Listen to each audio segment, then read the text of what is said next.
Es gribētu pakāpties nedaudz atpakaļ neatbildēt, jo tas īstenībā ir jautājums, ko mēs, kā ārvalstu investoru padome, esam komunicējuši, ka mēs gribam saprast, kā sākt ar to, kāds ir mērķis, kāda veida uzvedības maiņu mēs ar to gribam stimulēt. Mēs ekonomisko konkurētspēju, nevienlīdzības mazināšanu. Tieši tā. Valdības deklarācija 38. punkts. Jā, ļoti precīzi, bet kurās jomās konkurētspēja? Nav valsts, kas ir universāli konkurētspējīga. Kā jo nodoklis ir tikai instruments valsts portfelī. Un viens no ar nodokļu izmaiņām nevar panākt universālu ekonomisko izrāvienu. Neviena valsts nav viņu panākusi.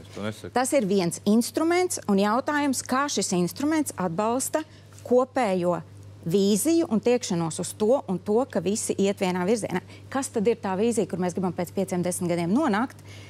Ekonomikas ministrijas dažādi politiskie papīri, kāda veida eksporta produktus mēs gribam veicināt, augstāku pievienoto vērtību. Jūs gribat stingrāku valsts plānu brīvajā ekonomikā, tā izklausās? Jo tas veicinātu diskusiju, kāpēc mēs vienu nodokli ceļam, otru samazinam, kā tas palīdz mums sasniegt to, ko mēs gribam, un kuram mēs pieliekam, kuram noņemam. Labi, un ja mēs PVN ceļam, kas kam būs labāk un kādu mēs konkurētspēju sasniegsim?